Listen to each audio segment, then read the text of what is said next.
This is a fifth problem in income from other sources. This is also a 6 marks question. The problem is like this. Mr. Bharat has the following incomes during the year ended 31st March 2019. ಈಗ ಒಂದೊಂದೇ ಹಾಗೆ ಅಲ್ಲೇ ಹೇಳ್ಬಿಟ್ಕೊಂಡು ಹೋಗ್ಬಿಡ್ತೀನಿ ನಾನು. Dividend declared by X company in Bangalore rupees 12,000. This is ಅಲ್ಲಿ statement for the computation of income from other sources of mister Bharat ಅಂತ ನಾವು ಸ್ಟೇಟ್ಮೆಂಟ್ ಮಾಡ್ತೀವಿ. ಅದರಲ್ಲಿ ಮೊದಲನೇದು dividend declared by X company in Bangalore, this is Indian company, exempt from tax, amount ಕಾಲಮಲ್ಲಿ ನಾವು nil ತೋರಿಸ್ತೀವಿ. Interim dividend received on 31/5/2018 rupees 5,000. ನಾನು ಮೊದಲೇ ಹೇಳಿದ್ದೀನಿ ಲಾಸ್ಟ್ ಪ್ರಾಬ್ಲಮ್ ಇತ್ತು. ಇಂಟರಿಮ್ ಡಿವಿಡೆಂಟ್ ಆಗಲಿ ಫೈನಲ್ ಡಿವಿಡೆಂಟ್ ಆಗಲಿ ಅದು ಇಂಡಿಯನ್ ಕಂಪನಿ ಏನು ಕೊಡದೆ ಹೋದರೆ ಅದು ನಾವು ಇಂಡಿಯನ್ ಕಂಪನಿ ಶೇರ್ಸ್ ಇಂದ ಬಂದಿರತಕ್ಕಂಥ ಡಿವಿಡೆಂಡ್ ಅನ್ಕೊಂತೀವಿ. That is also exempt from tax, ಇದಕ್ಕೂ ನಾವು ಟ್ಯಾಕ್ಸ್ ಹಾಕಲ್ಲ. Next he won gold worth rupees 2,50,000 from state lottery gross ಅಂತ ಇದೆ. ಹಾಗಾಗಿ ನೀವೇನು ಗ್ರಾಸ್ ಅಂತ ಕೊಟ್ಟ ಮೇಲೆ ನೀವೇನು ಮತ್ತೆ ಗ್ರಾಸ್ ಅಪ್ ಮಾಡಬೇಡಿ. It is winning from state lottery 2,50,000 rupees. This is taxable. Amount ಕಾಲಮಲ್ಲಿ 2,50,000 rupees ಹಾಕೊಂತೀವಿ. ಮತ್ತೆ interest received from government securities, ಇದು ಗೌರ್ಮೆಂಟ್ ಸೆಕ್ಯೂರಿಟೀಸ್ ಅಂದ ತಕ್ಷಣ ನೀವು ಅದು ಲೆಸ್ ಟ್ಯಾಕ್ಸ್ ಆಗಲಿ ಟ್ಯಾಕ್ಸ್ ಫ್ರೀ ಕೊಡಲ್ಲ, ಲೆಸ್ ಟ್ಯಾಕ್ಸ್ ಆಗಲಿ ಪರ್ಸೆಂಟೇಜ್ ಕೊಡಲಿ ಅಮೌಂಟ್ ಕೊಡಲಿ ನೀವೇನು ಮಾಡ್ಕೋಬೇಡ್ರಿ, ಗ್ರಾಸ್ ಅಪ್ ಏನು ಮಾಡಬೇಡ್ರಿ. That is called as 20,000 rupees. Again total amount ಎಷ್ಟಿದೆ ಅಷ್ಟು ಅಮೌಂಟ್ ನಾವು ಟ್ಯಾಕ್ಸ್ ಹಾಕ್ತಿವಿ. ಇದು ಗೌರ್ಮೆಂಟ್ ಸೆಕ್ಯೂರಿಟೀಸ್ ಮಾತ್ರ. ಆದರೆ ಕಮರ್ಷಿಯಲ್ ಸೆಕ್ಯೂರಿಟೀಸ್ ಬಂದಾಗ ನಾವು ಯೋಚನೆ ಮಾಡ್ತೀವಿ ಅದು less tax of tax free ಅಂತ. ಗೌರ್ಮೆಂಟ್ ಸೆಕ್ಯೂರಿಟೀಸ್ ಅಂದಾಗ ಅದೇನು ಮಾಡ್ತೀವಿ, ನೀವು ಏನು ಗ್ರಾಸ್ ಅಪ್ ಮಾಡಬೇಡ್ರಿ, ಎಷ್ಟು ಅಮೌಂಟ್ ಇದೆ ಅಷ್ಟೇ ಅಮೌಂಟ್ ನಾವು ಟ್ಯಾಕ್ಸ್ ಹಾಕ್ತೀವಿ. This is a 4th point. Next 5th point, ಐದನೇದು, that is during March 2018 he earned rupees 2 lakhs. ಇಲ್ಲಿ ಒಂದು ಕರೆಕ್ಷನ್ಸ್ ಇದೆ. ಡ್ಯೂರಿಂಗ್ ಮಾರ್ಚ್ 2019 ಇದು. During March 2019 he earned rupees 2 lakhs as prize money on horse race. That is called as winning from horse race. ಎಷ್ಟು 2 lakhs rupees ಹಾಕೊಂತೀವಿ. These horses are owned by him and expenses incurred in maintaining these horses rupees 2,10,000. ಇಲ್ಲಿ ಒಂದು income tax provision ಕೊಟ್ಟಿದ್ದಾರೆ. Horse ರೇಸ್ಗೆ ಏನು ಇನ್ಕಮ್ಗೆ ನಾವು tax ಹಾಕ್ತೀವಿ income from other ಸೋರ್ಸಲ್ಲಿ, expenses incurred for the maintenance of race horses ಏನಿದೆ, ರೇಸ್ ಹಾರ್ಸಸ್ ಅನ್ನ ಮೇಂಟೈನ್ ಮಾಡ್ತೀವಲ್ಲ, ಆ ಮೇಂಟೈನ್ ಮಾಡೋದು ಬಹಳ ಕಷ್ಟ. ಆ ಮೇಂಟೈನ್ ಮಾಡೋದಕ್ಕೆ ಏನು ಖರ್ಚಾಗುತ್ತೆ ಆ ಖರ್ಚು ನಾವು ಎಕ್ಸಂಪ್ಷನ್ ಕ್ಲೈಮ್ ಮಾಡ್ಬೋದು, ಡಿಡಕ್ಷನ್ಸ್ ಅನ್ನ ಕ್ಲೈಮ್ ಮಾಡ್ಬೋದು ಅಂತಕ್ಕಂಥ ಪ್ರಾವಿಷನ್ ಇದೆ. ಹಾಗಾಗಿ ಇಲ್ಲಿ income from horse race 2 lakh rupees ಇನ್ನರ ಕಲಮಲ್ಲಿ ಹಾಕೊಂತೀವಿ. Again less expenditure incurred for the maintenance of horse race ಅಥವಾ ರೇಸ್ ಹಾರ್ಸಸ್ ಈಸ್ 2,10,000 ಇದೆ. ಎಂಟೈರ್ ಅಮೌಂಟ್ ನಾವು ಡಿಡಕ್ಷನ್ಸ್ ಅನ್ನು ಕೊಡ್ತೀವಿ. ಅಲ್ಲಿಗೆ 2 lakh rupees ಇನ್ಕಮ್ ಅಂತೂ 2,10,000 rupees ನಾವು ಡಿಡಕ್ಷನ್ ಕೊಟ್ಟರೆ ಇದರಿಂದ ಬರ್ತಕ್ಕಂಥ ಇನ್ಕಮ್ ನಿಲ್ಲಾಯಿತು. ನೋಡಿ ಸ್ಟೇಟ್ಮೆಂಟ್ ಮಾಡಿದೆ ನೋಡಿ, ಡಿವಿಡೆಂಡ್ ನಿಲ್ ಹಾಕಿದೀವಿ, ಇಂಟರಿಮ್ ಡಿವಿಡೆಂಡ್ ನಿಲ್ ಹಾಕಿದ್ವಿ, winning from state lottery gross ಅವನೇ ಕೊಟ್ಟಿದ್ದೇನೆ 2,50,000 rupees, ಮತ್ತೆ interest received from government securities without grossing up 2,20,000 rupees. ಇದು ವಿನ್ನಿಂಗ್ ಫ್ರಮ್ ಹಾರ್ಸ್ ರೇಸ್ ಇದು ನಿಲ್ ಬರುತ್ತೆ. Total 2,70,000 rupees is income from other sources of Mr. Bharat. Okay na? This is a 5th problem. 5 marks, that is 6 marks question idu. Next ಇನ್ನೊಂದು ಹಾಗೇನೆ, from the following receipts and payments of Dinesh, compute is income from other sources for the assessment year 2019 and 20. ಹಾಗೆ ಒಂದೊಂದು explain ಮಾಡ್ಬಿಡ್ತೀನಿ. That is winnings from Assam state lottery rupees 28,000 rupees ಇದೆ. ಏನು ಹೇಳದೆ ಹೋದ್ರೆ ನೋಡಿ, winning from state lotteries, Assam state lottery ಇಲ್ಲಿ ಅವನೇನು ಸಹ ಹೇಳದೆ ಹೋದ್ರೆ ನಾವೇನು ಮಾಡ್ಬೇಕಪ್ಪ ಅಂದ್ರೆ ಇಲ್ಲಿ ಸರ್ವೇ ಸಾಮಾನ್ಯವಾಗಿ ಹೇಳಿದೀವಿ.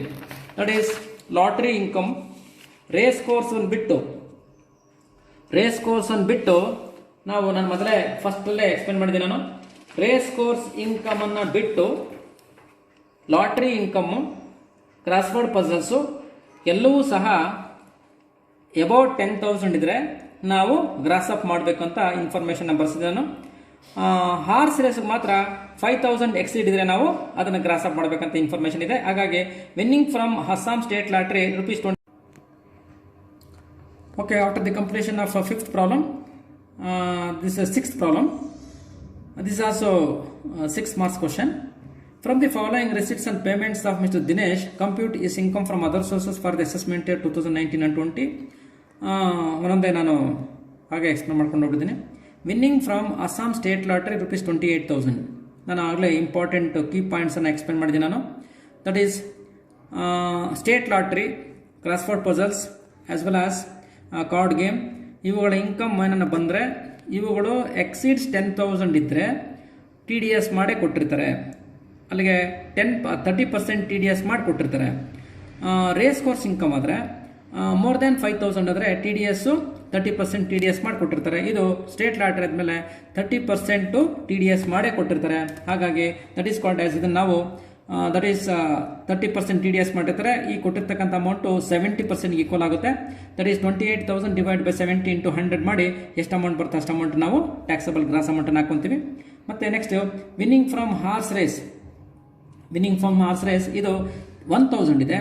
ಅದಕ್ಕೆ ಬಿಲೋ 5,000 ಒಳಗಡೆ ಇದ್ದಾಗ ನೀವೇನು TDS ಮಾಡೋಕ್ಕೆ ಹೋಗಲ್ಲ. ಎಷ್ಟು ಅಮೌಂಟ್ ಇದೆ ಅಷ್ಟು ಅಮೌಂಟನ್ನೇ ಟ್ಯಾಕ್ಸ್ ಹಾಕ್ತೀವಿ. ಇಟ್ ಇಸ್ 1,000 rupees ಟ್ಯಾಕ್ಸ್ ಹಾಕ್ತೀವಿ. Next winning from crossword puzzles 2,500 ಇದೆ. ಕ್ರಾಸ್ವರ್ಡ್ ಪಜಲ್ಸ್ ಅಪ್ ಟು 10,000 ನೀವೇನು ಗ್ರಾಸ್ ಅಪ್ ಮಾಡೋಂಗಿಲ್ಲ.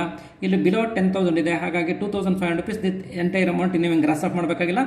This 2,500 rupees is taxable. Next gift received from A friend in London. Friend ಕಡೆಯಿಂದ ಗಿಫ್ಟ್ ರಿಸೀವ್ ಮಾಡ್ಕೊಂಡ್ರೆ entire amount that is ಇಲ್ಲಿ within 50,000 ಇದ್ರೆ ನಾವು exemption ಕೊಡ್ತೀವಿ. If it is exceeds 50,000 ಇದ್ರೆ entire amount is taxable. That is 1,00,000 rupees ಪೂರ್ತಿ ನಾವು tax ಹಾಕ್ತೀವಿ. ಓಕೆನಾ? ದಟ್ ಈಸ್ ಫ್ರೆಂಡ್ ಕಡೆಯಿಂದ ಬಂದರೆ. Next winning from card game ಇದು ಸಹ 2,500 ಇದೆ. ಅಪ್ ಟು 10,000 ನಾವು ಏನು TDS ಮಾಡಕ್ಕೆ ಹೋಗಲ್ಲ. ಹಾಗಾಗಿ ಇದು 2,500 ಇದೆ. ಹಾಗಾಗಿ this 2,500 rupees entire amount is taxable. Next ಇಲ್ಲಿ ಪರ್ಚೇಸ್ ಆಫ್ ಲಾಟರಿ ಟಿಕೆಟ್. ಇಲ್ಲಿ ಲಾಟರಿ ಟಿಕೆಟ್ ಪರ್ಚೇಸ್ ಮಾಡಿ 3,000 ರೂಪಾಯಿಗೆ ಎಕ್ಸ್ಪೆನ್ಸಸ್ ಡಿಡಕ್ಷನ್ಸ್ ಕೊಡಲ್ಲ. ಮತ್ತೆ payment for betting horse race, ಬೆಟ್ಟಿಂಗ್ಗೆ ನೀವು ಎಷ್ಟೇ ₹1,00,000 ಬೆಟ್ಟಿಂಗ್ ಮಾಡಿದ್ರು ಸಹ ನಾವು ಡಿಡಕ್ಷನ್ ಕೊಡಲ್ಲ. ಬಟ್ ಈ ಇನ್ಕಮ್ ಮಾತ್ರ ಟ್ಯಾಕ್ಸ್ ಹಾಕ್ತೀವಿ. ಈ ಬೆಟ್ಟಿಂಗ್ ನೀವೇನು ಖರ್ಚು ಮಾಡ್ತೀವಿ ಆ ಖರ್ಚನ್ನು ನಾವು ಡಿಡಕ್ಷನ್ಸ್ ಕೊಡಕ್ಕೆ ಹೋಗಲ್ಲ. ಮತ್ತೆ race course entry ticket fees 1,000 ರೂಪಾಯಿ ಇದೆ. ನೀವು ರೇಸ್ ಕೋರ್ಸ್ ಇನ್ಕಮ್ಗೆ ಟ್ಯಾಕ್ಸ್ ಹಾಕ್ತೀವಿ. ಆ ರೇಸ್ ಕೋರ್ಸ್ ನೋಡೋದಕ್ಕೆ ನೀವೇನು ಎಂಟ್ರಿ ಟಿಕೆಟ್ ತಗೊಂತಲ್ಲ, that entry ticket should not be allowed as deductions. ಈ ಮೂರು ಸಹ ಡಿಡಕ್ಷನ್ಸ್ ಅನ್ನು ಕೊಡ್ಲಿಕ್ಕೆ ಹೋಗಲ್ಲ. ಓಕೆನಾ? ನೋಡಿ ಇಲ್ಲಿ ಅಕೌಂಟ್ ಸ್ಟೇಟ್ಮೆಂಟ್ ಮಾಡಿದ್ದೀನಿ ನಾನು.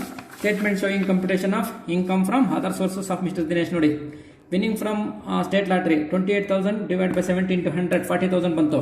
ಓಕೆನಾ? Next winning from horse race that is 1,000 rupees. ಯಾಕಂದ್ರೆ ಬಿಲೋ 5,000 ಇದೆ. ಹಾಗಾಗಿ ದಿಸ್ ಎಂಟೈರ್ ಅಮೌಂಟನ್ನು ಗ್ರಾಸ್ ಅಪ್ ಮಾಡ್ದೇ ಹಾಕೊಂತೀವಿ.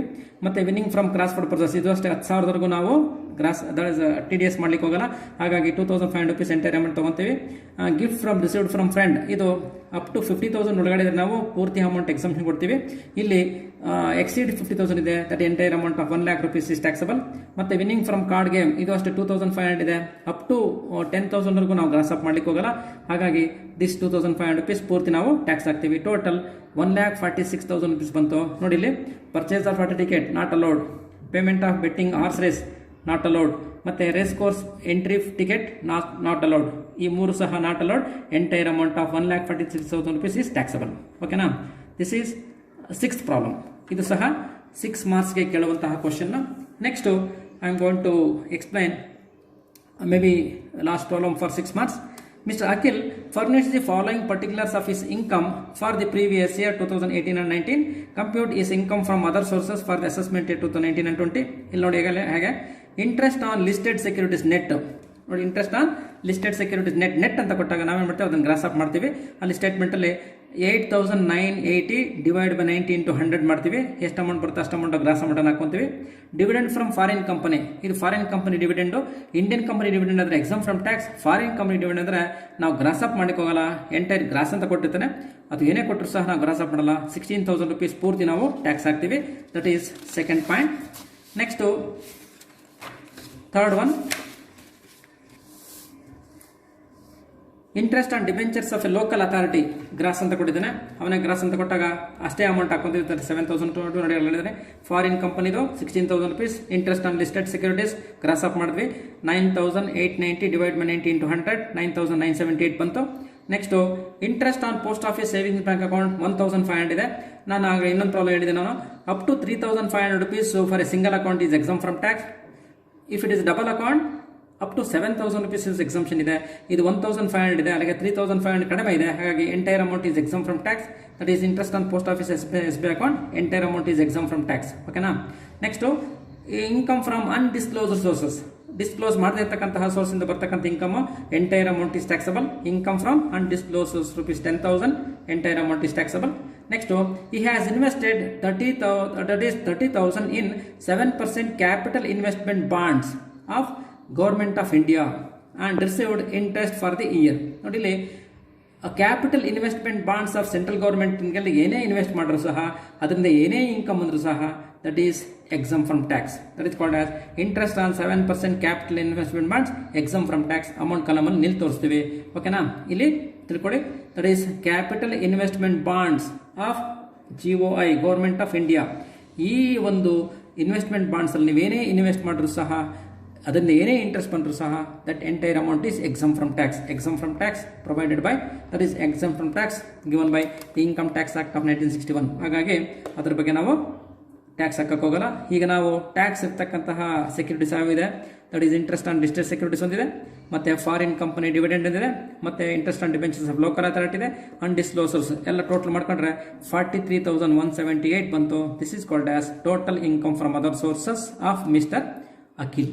ಓಕೆನಾ, ಇಷ್ಟು ಮೇ ಬಿ ಒಂದು 5-6 ಪ್ರಾಬ್ಲಮ್ ನಾನು 6 ಮಾರ್ಕ್ಸ್ ಮಾಡಿಸಿದ್ದೀನಿ. ಇನ್ನು ನಾಳೆಯಿಂದ ನಾನು 14 ಮಾರ್ಕ್ಸ್ ಪ್ರಾಬ್ಲಮನ್ನು 1-2 ಪ್ರಾಬ್ಲಮನ್ನು ಮಾಡಿಸ್ಕೊಂಡು ಹೋಗ್ತೀನಿ. Okay, right.